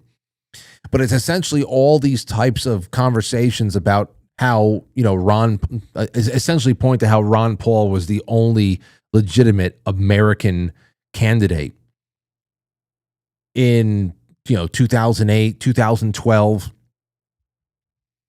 Damn, I'll tell you. It was right after I voted for Obama in 2008 that I got swept up in the Ron Paul revolution, and I started getting what the hell was happening there. And I'll tell you, man, that's just awesome. Essentially that he's the real deal. That Ron Paul revolution, we gotta look back at it. It might have been the most. Now you can say MAGA obviously was gigantic, and 2016 was massive, and 2024 big too. But if you're going to talk about uncompromisingly American, as far as American founding principles, the Ron Paul revolution was life-changing. It really was. They sent more agents of darkness to co-opt that movement than anywhere else. And that's something else. We have to look back on those days at some point. We really do. Let's see here. Jeannie Yankee fan says, did you hear about Mark Teixeira running for a congressional seat in Texas? I did. And as soon as I heard that Mark Teixeira, Yankee first baseman for their last World Series appearance and win, he is running as a Republican down in Texas. And I tried reaching out to him to see if he would come on. Maybe I can get that done sometime this year. I'd love to talk to Mark Teixeira. Told him about his policies, of course. Chill. And then before he leaves, I got to ask him 1 or 2 questions about the Yankees. I gotta. I was there at the ticker tape parade. Two Dogs Mike D says, when GTA 6 comes out, Game Club, we need to complete so many missions per week, discussions on gameplay, etc. Yes. Listen, I'm going to be doing a lot of gaming on the YouTube because I have connected the PlayStation to it, but I'm not going to stream live on the YouTube unless I got people in that party. Or it's just some game that I know will be awesome one way or another, and I can just interact with the chat room. But the GTA 6, I mean, take a look at this. It has now been considered here, for those of you who care. It's confirmed now it's going to be launching on November 19th with no more delays, they say. Official release November 19th. Full marketing begins this summer. The third trailer is going to come out. What else? I don't know. Here's another one. You can now work a regular job in Grand Theft Auto Online. They're officially expanding the gig economy with a new update that allows players to work legitimate shifts as firefighters, forklift operators, and newspaper delivery drivers. Can you imagine working a 9 to 5 and then showing up for work for your 5 to 9? It's like the Oasis. We just got finished with Ready Player One. Oh, I'm going to be getting into a lot of trouble. GTA 6 is going to be the first video game that actually runs out of bullets. Okay? It's going to be the first video game that runs out of bullets. They're going to have to program in new bullets. It's going to be fun. I really can't wait for it, to be honest. Can't wait for it. Yeah, 2 dogs. We're in on that. All right, let me get 2 dogs in there. Make sure. And I'm going to get to I'm going to get to more of your. Here, give me a call. It's 8:40. We got 20 minutes left. 914. It's just you now. There's nothing else. And I'll get to some other, I have some reels here and some fun stuff that we can do to pass the time if the calls don't come in hard, but we have so many people watching. Why the hell not? Rook Castle says, what if Jeffrey Epstein was Satoshi Nakamoto? Well, that's what I brought up with Jason. He seems to say no. He might have been an early investor, but nothing like that. A lot of people have gotten in on the Bitcoin origin story kind of a thing, and I don't know. Warrior Biatch says, love you, Frankly. Hey, Frank, is it okay to send you a donation through PayPal? Yeah, sure. I appreciate it. If you insist, I really appreciate it. We can use all the help we can get. 403, you're on the air. Who dis? This is Jesse Hollis from Canada. What's going on, Jesse, in Canada? How are things going on up there? They're going all right. I am Satoshi Nakamoto. Oh, good. Good. Can you give me? I thought you might want to talk. Can you just first? Can you just spare a Bitcoin? Just one. Can I spare a bit? It's managed by a big bank, Goldman Sachs, actually. But damn it, I don't have access to just throw Bitcoin around now. Okay, all right. Well, I tried. Anything else you want to leave us? Well, I know a little bit about what caused the pandemic. Bill Gates and Barack Obama and Anthony Fauci especially. It was mainly Fauci who really read me the riot act about how they were going to deploy a pandemic in the future. This was back in 2011 when we were working on the Bitcoin project. And they threatened me to shut down the Bitcoin project. Wait, hold on. They would release a pandemic on the planet. So you are you talking as you, Jesse, or are you talking as Satoshi? Oh, I'm the only Satoshi. Okay. I'm talking as both of them. Okay. They're two identities of the same person, me. This is like the Coreys. Are you 2 Coreys in one? You used to be 2 Coreys? No. Okay. Well, okay. So then so now after you created Bitcoin. Well, it was a team of us, Frank. Okay. And then in 2011, it's when Fauci read you the riot act and said 9 years from now, it's all popping off. Well, they didn't give me a date of when they were going to pull off the pandemic that he threatened me with. They were trying to hold leverage over me to shut down the project, and they just said at some point in the future they would release a pandemic on the world. I tried to tell people about it ever since back then, but the problem was nobody would believe me. So what was your experience like in 2020, having all of this prerequisite knowledge about what might be coming? You just didn't know when, and then suddenly you're in the middle of it. It was fucking horrible. Watching it happen, it was horrible. Having inside information into the whole scheme behind their little fucking sick plan, and not being able to do a goddamn thing about it. It was horrible. Well, listen, Jesse, you know what? Heavy is the head that wears the crown. I thank you for the call, and you have to keep us. If you get any more information about what's coming our way, I mean, you are a man. Satoshi, son, who will be able to help us. We need all the help we can get. 914-200-0269. Anybody else out there? Is Blackbeard out there? Anybody? 914-200-0269. Let's see. Thank you, Warrior. Warrior Biatch. I put you in there. Warrior Biatch. And that's that. Let's take a call. 817, go ahead. Hey, Frank, this is Cloud9. Hey, Cloud9, listen, are you on, before you start talking, are you on Discord? I don't believe so. Well, listen, go to Discord if you are, because I thought I sent you a direct message today. So check that out later on. But go ahead. What's your thought? Sure. I was just going to say the way that I look at most of this is just like any other industry. They're going to have some type of blackmail, and the best thing that you can do to keep your nose clean in any situation is just not to be naive.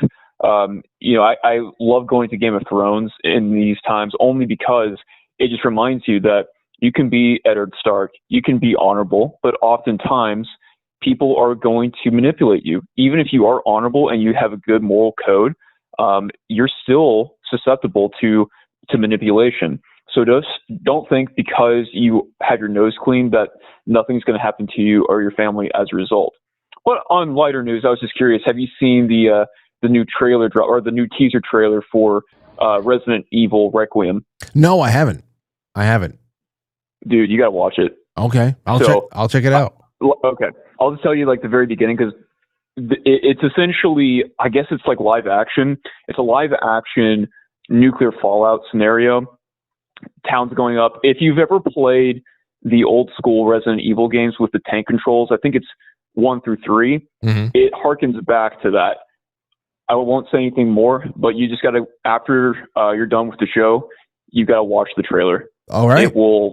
It honestly brings faith because Capcom can be hit or miss for me. Sometimes they've got, stuff that you're like, I don't know, it's shenanigans. It's the typical video game industry, trying to pander, DEI stuff going on in the background. They're no stranger to it, but at the same time, though, they keep putting out trailers that give me hope. And I don't want to be disappointed, man. All right. Well, I'll please send it to me because I'd like to check it out. That's one thing I never really got into. I rented at Blockbuster Resident Evil once or twice, and I played it a couple of times. I think the most I've ever played a Resident Evil like game were the arcade games. They did Resident Evil themed arcade games where you and somebody else you sit there and you're popping off and popping. Other than that, it was never one of that Final Fantasy I never got into. I rented Final Fantasy quite a few times because I just wanted to immerse myself in the story, and it just didn't work. It didn't work for me, but I would like to see it because, he brought up Game of Thrones. This is what I remember Littlefinger now. Don't fight in the north or the south. Fight every battle, everywhere, always, in your mind. Everyone is your enemy. Everyone is your friend. Every possible series of events is happening all at once. Live that way, and nothing will surprise you. Everything that happens will be something that you've seen before. I love that. It's a great clip. I used to play that clip all the time. Everything's happening all at once. Live that way, and nothing will surprise you. Everything will be something you had seen before. So, Cloud9 triggered a clip memory in my head. Man, I haven't seen it in a while. I haven't seen Game of Thrones in a while. I was just so upchucky. It's like, how do I start watching Game of Thrones again, knowing that I have to re-end it in that way? That's awful. Anonymous says he's in. Good to have you. Okay, over on Rumble, I have to get through these. Over on Rumble, we have Haywood. Haywood says, Jason is an idiot. There is a Q and there are Anons. There is no QAnon. That's like saying we are a democracy. I can't. Listen, it's a colloquial term. Come on. I mean, you can. Of all the reasons to think Jason is an idiot that you can come up with, it's that, whether or not it's Q or Anon or QAnon, and it's just a colloquial term at this point. We all understand what we're referencing. Like, no, you don't get it. It's like, we do. I do get it. But noted, it is not QAnon. You will get the Anons very upset if you say QAnon. Jay Semo says, another great show. Thanks, Frank. Thank you, Jay Semo. It's good to have you out there. Over on the Badlands Rumble, Matthew Trump says, I love your show, Frank. In my honest opinion, Trump has nothing to lose by being nice to the Clintons, and it's extra humiliating for Hillary. She's going to throw another cake at the wall. You're right. He doesn't have anything to lose, but I would be a little bit more colder about it. I'd be a little bit more colder and a lot less petting, and especially with how hard he comes at somebody like Massey, who I understand. You can't really. I understand the situation that we're in legislatively, where you can't really give up any seats in both chambers, but at the same time, I don't know. It's heavy-handed or soft-handed. All right, let's see here. 123 SKG, did you see the movie Melania? I did not. I probably won't. I don't know. I probably won't. But let me know if anything good happens in it. You saw it here. Thank you so much. Tommy Jekyll says, you said today was Friday, Frank. I know. I forgot. I know. Thursdays always felt like Friday anyway. Rook Castle says, what if Jeffrey Epstein was, we already did that, was Satoshi. The Sentinel says, greatest apocalypse ever. Dean Z, Frank, we Jews have uncanny ability to squeeze $100 out of a quarter. Get yourself a yarmulke. Welcome to the dark side. Shalom. Now I have to put Dean Z into the running for the raffle for this computer and the magazine and Jane's medicine book, and watch, just because of that comment, he's going to win again. Tommy Jekyll, Clinton Walter, thank you so much. You saw it here again. Not your mom. Hello. Clinton Walter says, been listening to you for at least 5 years, wanted to stop being gay, so I signed up for Silver Sub. Love you, Frank. Clinton, you're going to love it. You're going to love it. You're going to love just our time together on Friday night. If you're there for the watch party, Sunday morning will be your first Sunday stream. That'll be great. You're going to love book club and everything else we're going to do together, and go and enjoy all the members only stuff that you haven't seen, that I've been just piling up on for years at this point. Matt from Montana, go ahead. Frank, what's up, man? It's good to have you. Yeah, good to talk to you. I just wanted a couple things, like all the Epstein thing. Everything that's come out is kind of like pulling from like the Pizzagate days. And you were talking to the Zell brothers about the Franklin scandal, right? Yeah. Yeah. So I don't remember if have you ever watched the documentary Conspiracy of Silence about that? I believe I have. It's been a while. And to be honest, I think somebody just resent it to me.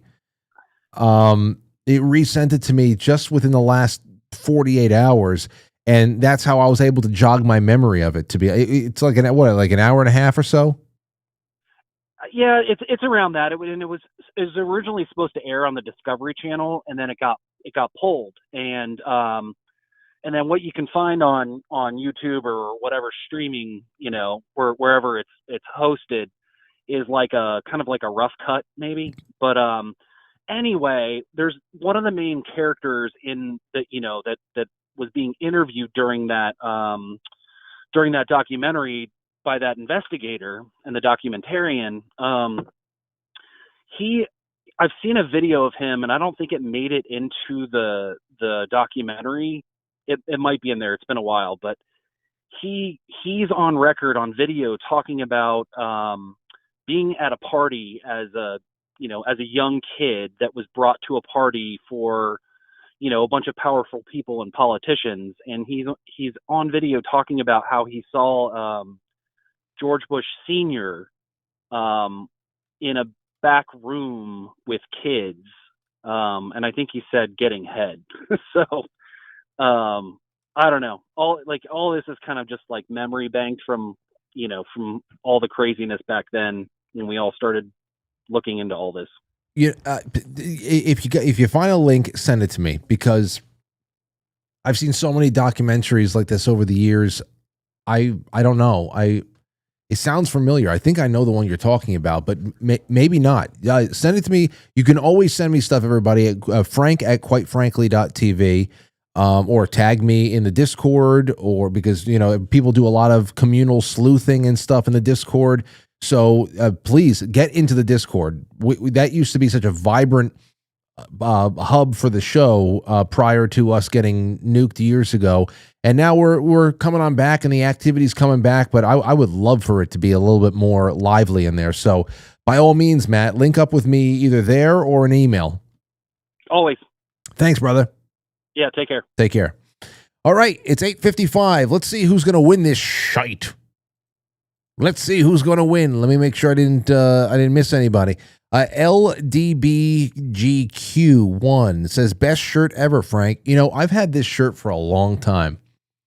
The Coast to Coast Art Bell shirt. It was sent to me by somebody in the audience, maybe about 3 or 4 years ago at this point. I love it.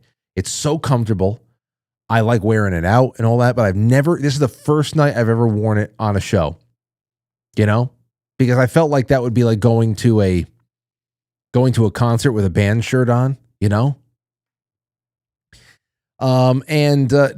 I said, to hell with it. I love this shirt, and tip at the cap to one of the greatest. Let's see. So thank you, LDBGQ1, whatever the hell that is. I can't even imagine what the altered state is there. All right, you guys ready? I've got 116 names here from over the last 3 days, and I have scoured through all of this. I have scoured through it all. And now you're in here with me. You ready? All right, who is going to win? The Flip City Parodies Special Edition magazine, the Blackview Mini PC, unopened. Again, I will show you. It has all of the plastic on it. Look, it's nice. It's a beautiful blue color. That's the plastic. It is completely untouched. I didn't know what I was ever going to do with it, and now as a couple of years gone by, I was just like, I got to give this to somebody. And I know that we have a lot of people in the audience who's going to do well with it, and also Be Your Own Shaman, the hardcover book, plant medicine book by our very close friend Jane, who has actually made 10 of those available for this audience. So this is the first of 10 that I'll be giving away. And once I get your name and your address, I'm going to send it to her, and she's going to sign it and address it to you and all that stuff. And she's going to send it to you directly. God knows what else she'll send you, because she's just that way. Who's going to win? Here we go. Into namepicker.net. The random name picked is Clinton Walker. Imagine that. Clinton Walker, the day he's been watching, he just said over here, I've been watching for 5 years, been listening for 5 years. I wanted to stop being gay, so I signed up for a silver subscription today. Love you, Frank. The day he stopped being gay, he won a computer. A mini computer at that. Oh, wow. Well, congratulations. Clinton, get in touch with me. Frank@quitefrankly.tv. I need your shipping address. And I'll get this out to you hopefully tomorrow. All right. Well, that's it, everybody. This has been a wonderful, wonderful week. Listen, there's more coming your way. I might be live on Saturday night. I might just go live Saturday night, take some calls, have some fun. You never know. Tomorrow, we will rerun some fun stuff, so you'll have something to watch. But other than that, become a sponsor of the show. We are 20 years in February. And for anybody who becomes a sponsor of the show on quitefrankly.tv/sponsor, or wherever it is, Patreon, Subscribestar, wherever the hell it is, if you love the show, be with me on the onset of another 20 years. And for those of you for the foreseeable future who sign up at levels tier levels $10 or more, aside from the keto brain samples you get and the welcome package that Lauren and I send you, it's an envelope with stickers and Polaroids and fun stuff. Aside from all that stuff, if you sign up for $10 or more, you're also getting a very special, Quite Frankly, I Hate This Show, 20 years designed by our very own Shane B in the chat room. The only people who are getting this for the foreseeable future are new sponsors, and of course, we're also going to make them available to some degree to current monthly sponsors as well. So become a sponsor. Okay, we love Keto Brainz. They have been an incredible partnership, but 98% of the reason why this show is able to do what it does and continue to plan comfortably to do more is because of the audience. So thank you all so much. Thank you for a great week. Next week is going to be fantastic. God willing, I will see you here on Monday at 7 o'clock, but I'll also see you tomorrow morning at 10:30. Don't have your coffee until 10:30 a.m. Eastern time. That's when the coffee Q&A starts. We'll do reels. We'll talk about this Guthrie missing the situation. It's ridiculous. And for now, I'm putting the link in the chat room for the flip side. Get over to the flip side. Thank you all so much. We're going real uncensored for the next 25 minutes. You never know what happens on the flip side. It's a completely different show. All right? I'll see you in a bit. I'll catch you on the flip side.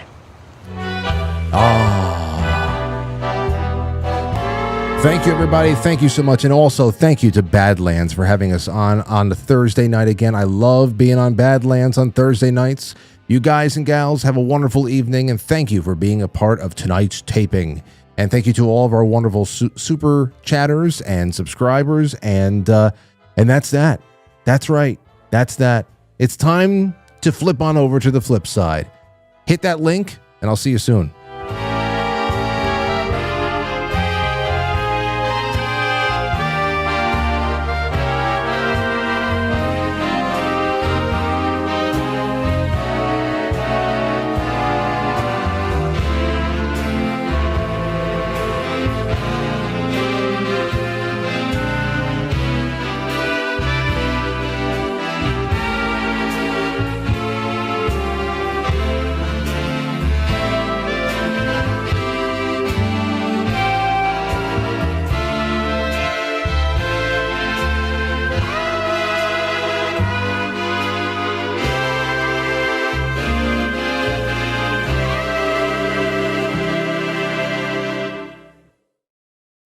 But you are asking me to give you the key to his room so you can walk in, put a gun to his head and pull the trigger, and I can't do that. He murdered Annie and Peter.